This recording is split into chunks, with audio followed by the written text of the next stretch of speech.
Assalamualaikum warahmatullahi wabarakatuh. Buntut dari penolakan Ustadz Abdul Somad masuk ke Singapura itu masih terus berlanjut. Ini di berbagai daerah protes bermunculan. Nah, di tengah situasi itu saya membaca cuitan ini mantan juru bicara dari Gus Dur, bukan mantan juru bicara ya, juru bicara Gus Dur lah kalau sampai sekarang tetap gitu, namanya Mas Adi Masardi yang mencuit soal mengingatkan bahwa Gus Dur itu pernah sangat marah dan mengancam waktu itu Lee Kuan Yew sudah menjadi menteri senior karena menuding Indonesia itu sebagai sarang teroris. Nah, rupanya ini bukan cerita baru, rupanya cerita lama yang begini. Saya akan ngajak Anda ngobrol dengan Mas Adi Masardi. Assalamualaikum Mas Adi. Waalaikumsalam, Bung Hersub. Selamat. Ya. Jadi ini cerita Selamat lama ya. Sehat. Alhamdulillah ini. Cerita lama ini ya, bukan barang baru jadi sebenarnya ya. Ini endemik ini udah. Jadi memang Singapura itu dari sisi ketatanegaraan sih baik-baik aja, fine-fine aja. Kita juga dengan masyarakat Singapura itu fine-fine aja, gak ada masalah. Buktinya kalau kita ke Singapura disambut dengan baik, kalau uangnya banyak lebih baik lagi, belanja-belanja. Nah, tetapi dari sisi ketatanegaraan setelah Pak Harto lengser itu memang berubah sikap mereka. Mereka sangat merendahkan Indonesia karena faktanya memang masyarakat kita, pemimpin-pemimpin kita juga tidak memperhatikan rakyatnya. Akibat tidak memperhatikan rakyat. Jadi kalau kita kayak contoh lah misalnya, kalau kita tidak mengurus anak-anak kita, tetangga juga kan tidak hormat kepada anak-anak itu. Tapi kalau kita mengurus dengan baik keluarganya, mereka juga segan terhadap anak-anak kita. Dan itu, begitu pula di negara. Kayak contoh misalnya karena oleh rakyatnya Presiden Widodo ini tidak dihormati, di negara lain juga ngapain juga gue harus menghormati rakyatnya aja tidak menghormati. Itu yang terjadi kemarin itu di Amerika. Nah, terkait dengan Singapura ini, memang Singapura punya masalah kompleks dalam hubungan ketatanegaraan, terutama ketika saya masih di istana bersama Presiden Abdurrahman Wahid, kita dapat laporan-laporan bahwa illegal logging, illegal oil, minyak yang selundupan itu ditampung oleh Singapura. Kemudian Gus Dur mengancam minta agar berhentilah Singapura itu menampung berhentilah menjadi penadah illegal logging dan illegal minyak itu. Nah, nggak lama kemudian sekretarisnya The Kedubes kontak saya. Dia ingin menjelaskan. Ya kita dengerin apa penjelasannya. Dia bilang, Pak Adi, Singapura itu kan pelabuhan internasional, tidak mungkin kita menjadi penadah barang-barang ilegal, selundupan. Jadi kayu dan minyak yang masuk ke kita itu kayu dan minyak yang legal. Dan dia ceritakan juga, dia tahu juga proses legalisasinya itu ada di tengah laut. Jadi oleh pejabat kita juga, dia bilang kalau kita jelaskan, ini kan nanti Indonesia tersinggung, persoalannya bangsa Indonesia ini persoalan mengawasi aparatnya sendiri. Nah, kemudian saya lapor sama Gus Dur. Gus, kata Singapura begini, ya kan mereka juga yang mengatur. Mereka yang mengatur dan dia tahu bahwa dilegalisasi di tengah jalan pun juga termasuk ilegal. Negara harusnya mengawasi, menolak hal-hal semacam itu. Nah, kemudian yang menarik lagi itu si orang kedubes Singapura itu mengatakan bahwa kan kita pernah juga bilang jangan melindungi para koruptor lah. Dia bilang, Pak Adi, itu yang disebut di sini di Indonesia koruptor itu waktu masuk ke Singapura itu sebagai warga negara yang bukan koruptor, bawa paspor yang sah masuk ke situ, setelah masuk baru dinyatakan koruptor. Jadi sebetulnya kan kesalahan ada di aparat kita, dalam sisi itu saya bilang ini benar. Tapi kan enggak gitu-gitu amat juga. Nah, jadi kemudian yang menarik lagi itu ketika Gus Dur punya gagasan membentuk organisasi semacam ASEAN. Kalau ASEAN itu kan organisasi negara-negara Asia Tenggara yang kira-kira kalau bahasa kita nih negara-negara di beranda depan lah. Nah, kemudian Gus Dur berpikir ketika Timor Leste merdeka, dia berpikir bahwa kita harus juga punya organisasi di halaman belakang seperti Fiji, Vanuatu, Solomon, kemudian Papua New Guinea, kemudian dengan Timor Leste menjadi semacam ASEAN-nya Asia Pasifik lah, Oseania itu. Nah, gagasan ini ditolak mentah-mentah, dicela oleh Lee Kuan Yew. Marahlah Gus Dur. Dia bilang dia tidak menghormati negara. Dia ditolak itu sama mempengaruhi negara-negara lain agar jangan mau. Itu yang Gus Dur pahami. Jadi mungkin Singapura khawatir kalah pengaruh di Asia Pasifik itu dengan Indonesia. Nah, sampai di situ sih Gus Dur membahasnya secara ketatanegaraan lah, sebagai kepala negara dia menyampaikan hal ini, memprotes itulah keberatannya Singapura dalam gagasan Indonesia membentuk Ocean Partner Asia Pasifik itu. Nah, kemudian setelah tahun 2000, setelah Gus Dur lengser, ketika di Indonesia heboh soal teroris pasca 9/11 itu. Nah, karena Gus Dur pemimpin umat Islam di Indonesia yang juga organisasi besar NU, kemudian ada pemerintah Lee Kuan Yew menuduh Indonesia sarang teroris, ya marahlah Gus Dur. Karena di dunia ini kan Gus Dur dikenal sebagai pemimpin umat Islam yang moderat, yang menjadi mayoritas di Indonesia. Jadi wajar kalau Gus Dur tersinggung, kemudian dia marah, dia mengatakan, loh kalau mau bikin ribut, kita bikin ribut dengan Singapura. Kira-kira begitulah pernyataan Gus Dur. Dan 2002 ya. 2002. Ya.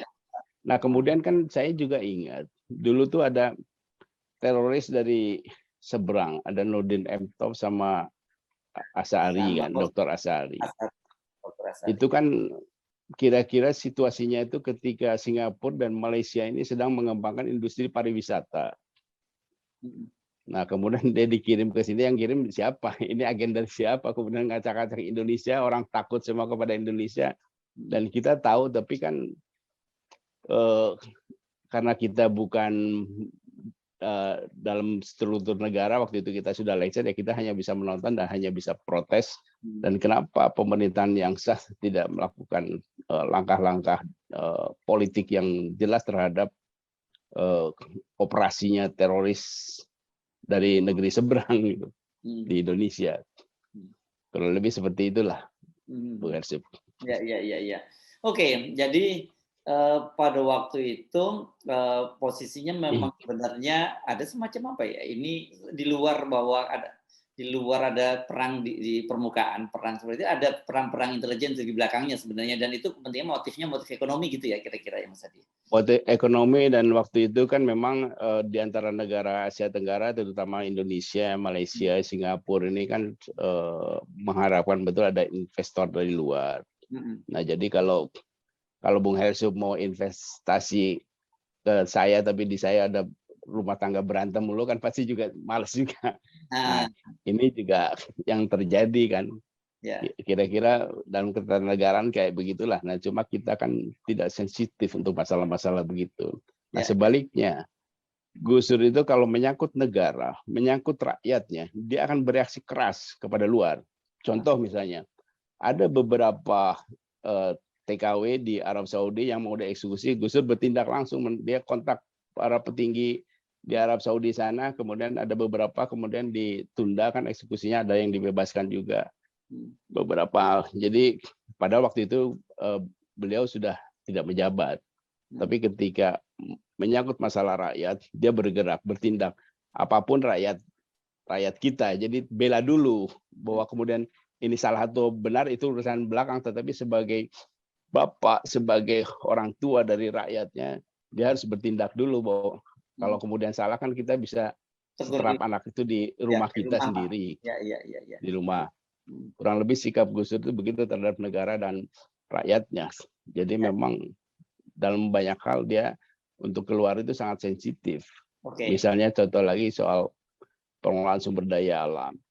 Kalau yang dia lihat ini kontrak-kontraknya penuh KKN, ya dia tidak segan-segan untuk meminta renegosiasi.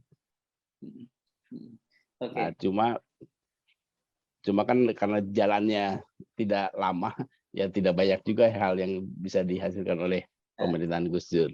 Ini beda sekali ya dengan kemarin tuh ya, dengan kasusnya Ustadz Abdul Somad ya. Lepas bahwa itu ada persoalan persoalan domestik Singapura, tapi bagaimanapun menyangkut kita mengenal prominent person gitu ya, orang tokoh yang cukup penting dan populer di Indonesia gitu ya, Abdul Somad, dan reaksi dari pemerintahan Indonesia tidak cukup memadai gitu, banyak menilai ya. Ya, ini kan kurangnya perhatian. Jadi jangankan kepada rakyatnya, bahkan kepada kekayaan negara aja kan tidak sensitif juga. Barang kita diambil, kayak contoh yang terbaru nih yang kemarin yang sampai sekarang belum selesai, bagaimana sawit yang punya kita sendiri, para taipan sawit itu kan dapat fasilitas dari negara untuk membuka perkebunan, dapat pinjaman yang dengan bunga yang ringan. Ketika mereka lebih suka menjual ke luar negeri, yang nggak bisa apa-apa juga. Padahal itu berdampak luas kepada rakyatnya. Nah, kemudian yang menarik itu, selama ini kan dari kasus UAS ya, saya melihatnya begini. Selama ini kan kita nggak habis pikir, kenapa ada gerakan Islamophobia di Indonesia? Padahal kita negara sangat Muslim, mayoritas Muslim. Dan ternyata orang-orang yang melontarkan kebencian kepada Islam itu kan ternyata Muslim juga. Nah, sampai kemarin itu kan kita nggak paham ini apa, karena apakah benar mau menghancurkan Islam sebagai agama? Kalau melihat orang-orangnya ini kan orang-orang yang tidak berkualitas, tidak mungkin menghancurkan kekuatan agama yang besar, yang kita punya ribuan ulama, punya organisasi keagamaan yang besar seperti NU, Muhammadiyah dan lain-lain. Jadi tidak mungkin mereka tujuannya adalah merusak Islam sebagai agama. Nah, kemudian apa? Nah, saya baru ketemu ketika melihat fenomena Somad, Ustadz Abdul Somad. Kenapa kemudian muncul seolah-olah Islamophobia, padahal kita tahu Singapura itu tidak fobia terhadap agama apapun. Dan mereka juga tidak mengembangkan agama, malah kecenderungannya membiarkan agama itu tumbuh nggak tumbuh di Singapura nggak ada masalah, kecuali kalau memang negara dengan kuat keagamaan non Muslim, misalnya dia memusuhi Muslim kan masih ada masuk akal lah. Ini kan enggak juga. Nah, kemudian kelompok-kelompok yang menyebarkan Islamophobia di Indonesia juga tidak menyebarkan agama yang lain kan. Jadi ada yang aneh di sini. Nah, kemudian ketika muncul kasus Abdul Somad, saya diskusi dengan teman-teman. Ini jangan-jangan settingan Islamophobia itu memang dikendalikan dari Singapura. Oleh siapa? Nah, pemerintahan Singapura harus mencari tahu ini. Jadi jangan sampai kita sebagai bangsa itu konflik untuk hal-hal yang rakyatnya nggak tahu menahu, tahu kenapa gue dimusuhin sama orang Indonesia kan. Nah, ini kan harus dijelasin juga bahwa saya yakin betul bahwa ada permainan tingkat tinggi sejumlah elit di Singapura yang main dengan kelompok yang ingin menciptakan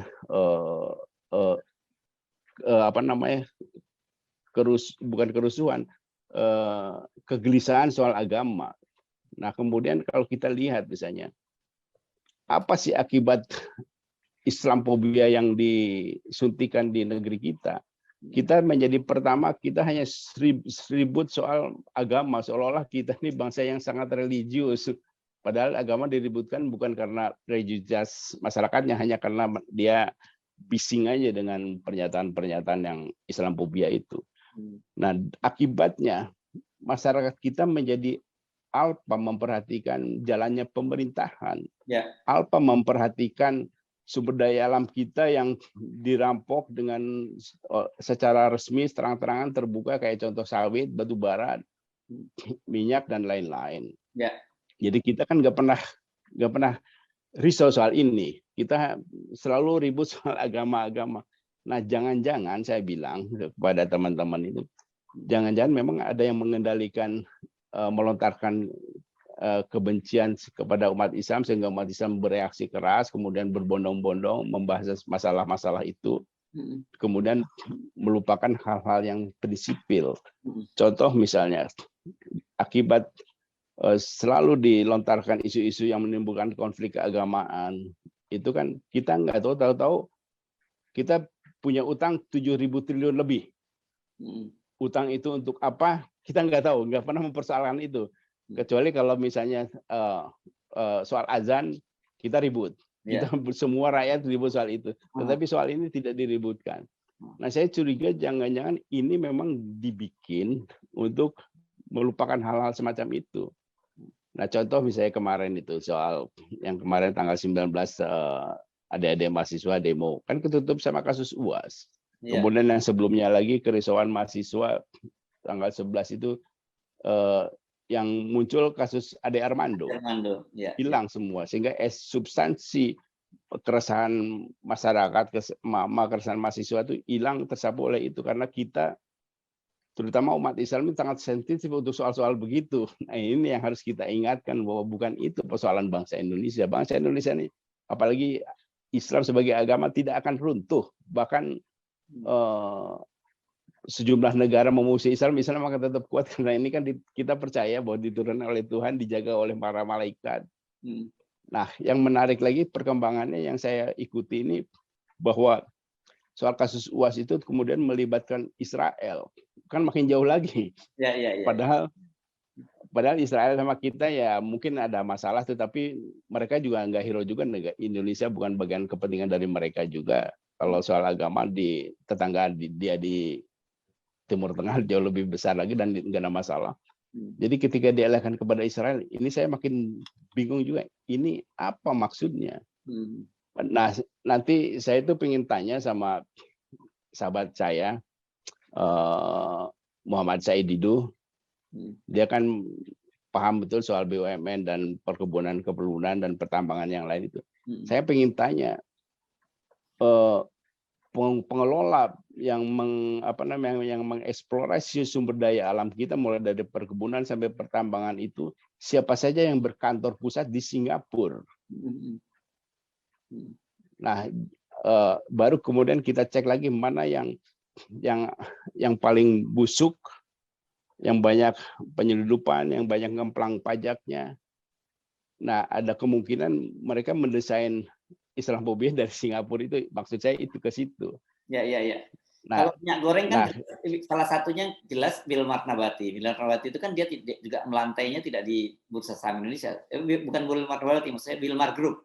Ya, kalau Wilmar Nabati ya, Wilmar Nabati ya. Wilmar Group itu kan jelas. Wilmar Group. Ya, dia tidak melantai di Bursa Efek Jakarta, dia di Bursa Singapura kan.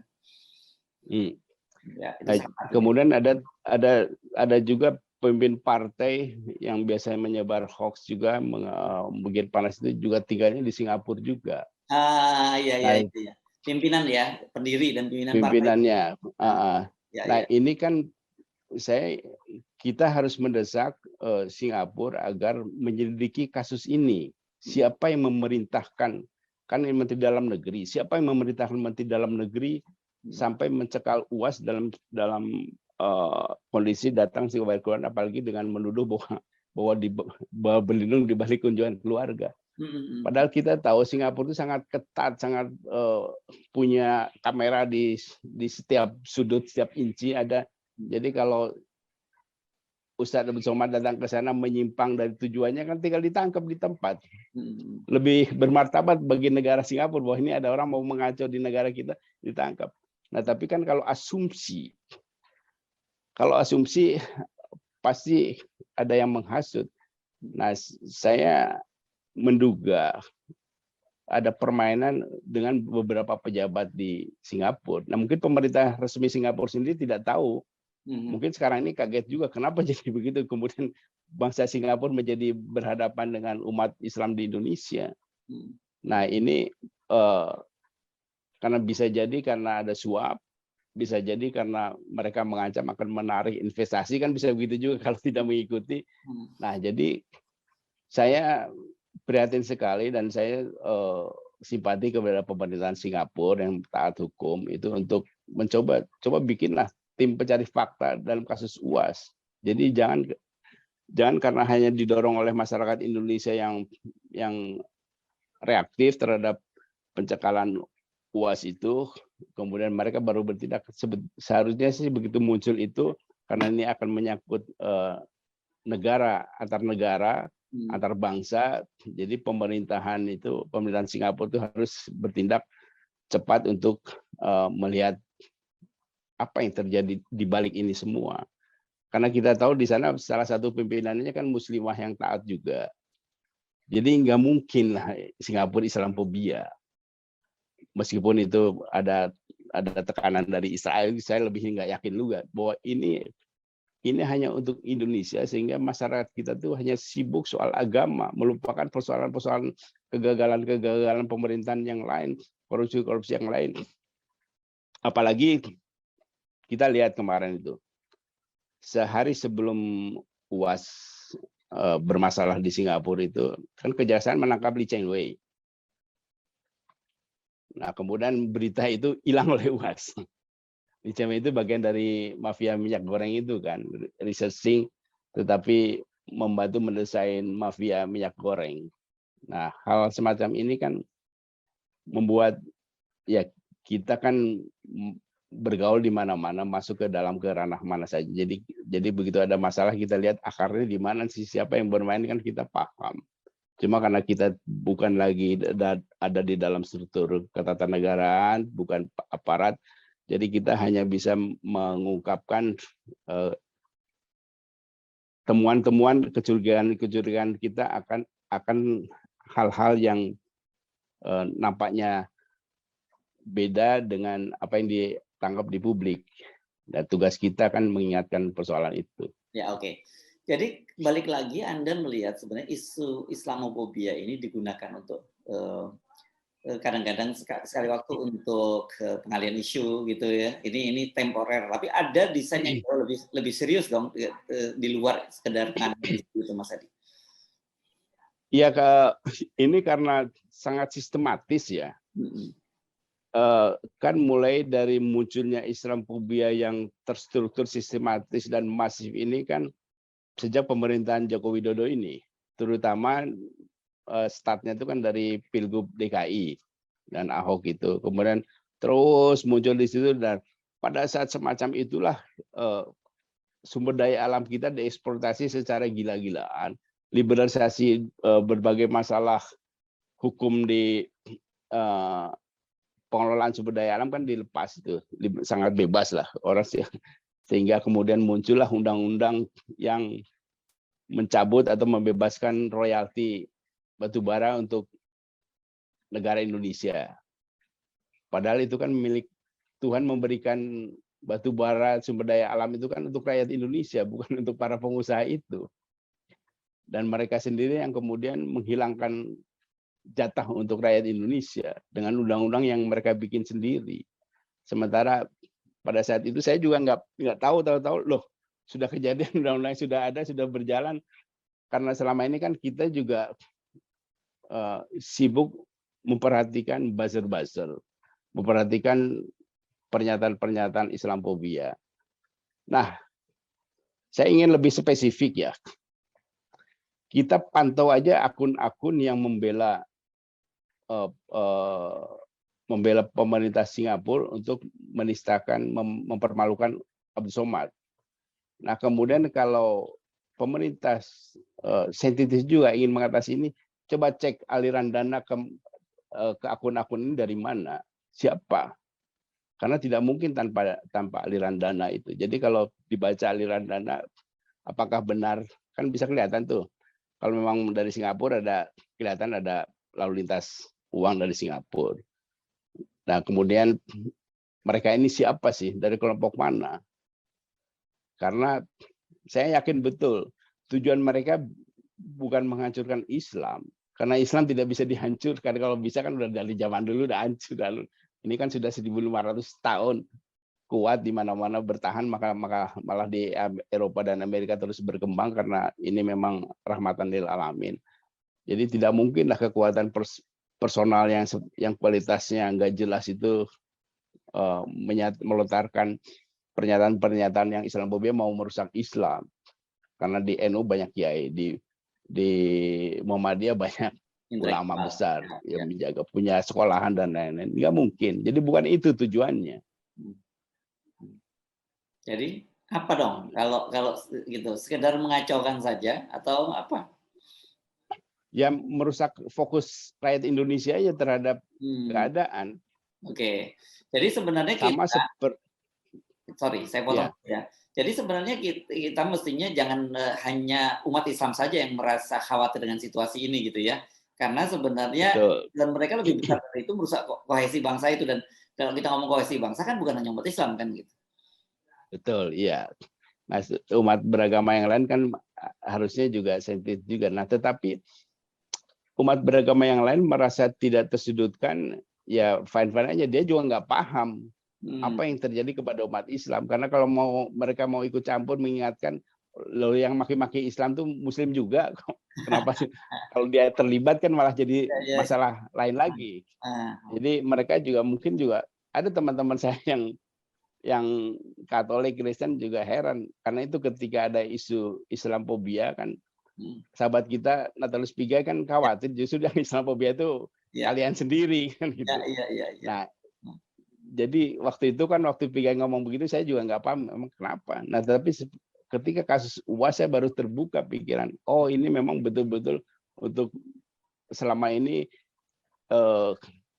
kelompok-kelompok yang melontarkan Islamophobia itu memang hanya untuk mengganggu fokus kita dalam mengontrol pemerintahan dan mengontrol sumber daya alam kita. Di luar itu saya nggak lihat apa-apa lagi. Oke. So, nggak ada. Ya, jadi gimana dong kalau begitu kita mengatasi, karena bagaimanapun gini, tidak mungkin juga seperti kasus-kasus semacam itu, pelecehan terhadap agama, atau bahkan pada kasus Abdul Somad, kemudian umat Islam hanya diam saja. Kan nggak mungkin gitu ya. Tapi di satu sisi kan ada tadi pesannya, ada juga agenda jauh lebih penting, jangan-jangan kalian itu hanya kita, atau bukan kalian lah, kita ini hanya dimain-mainkan dengan isu-isu semacam itu. Nah, memang ini kan dilematis ya. Kalau kita diam aja, menganggap kita mendiamkan agama kita yang direstui Allah Subhanahu Wa Taala itu dilecehkan orang. Nah, tetapi kalau kita terlalu konsentrasi ke situ, kan yang lain lepas juga. Jadi ya sebaiknya mungkin kalau kayak contoh soal kasus yang Ustadz Abdul Somad itu, ya harus tekanannya langsung ke Singapura, tidak memprotes Singapura sebagai sebuah bangsa, sebagai pemerintahan, tetapi minta kita agar pemerintahan Singapura membuat tim pencari fakta apa yang di belakang terjadi. Karena tidak mungkin hanya seperti yang disampaikan kepada pers bahwa UAS dalam ceramahnya begini kan, bukan, itu terlalu kecil lah untuk sebuah negara ikut campur masalah privat. Bahwa kita tahu negara punya kedaulatan, bisa menentukan hal-hal orang boleh masuk atau tidak. Tetapi kalau itu bertentangan dengan norma dan etika internasional, kan itu dianggap melanggar konvensi. Nah, itu. Jadi kalau ada tim pencari fakta misalnya dari pemerintahan Singapura, kan dicek ulang itu. Apakah betul itu tujuannya apa? Sementara yang disebutkan itu kan sudah diklarifikasi oleh Ustadz Abdul Somad soal pernyataan dia soal salib, soal yang lain-lain. Nah, tetapi yang paling penting ini kan ketika orang beragama, mereka juga harus sadar orang agama itu kan keyakinan, pikiran, dan hati. Jadi kalau mengatakan ada agama lain yang lebih baik, berarti dia pikiran dan hatinya nggak nyambung. Jadi kayak saya sampai detik ini menyatakan bahwa agama yang paling benar itu adalah Islam. Saya menjadi tidak korupsi, tidak ini karena agama saya menuntun tidak korupsi, kan itu.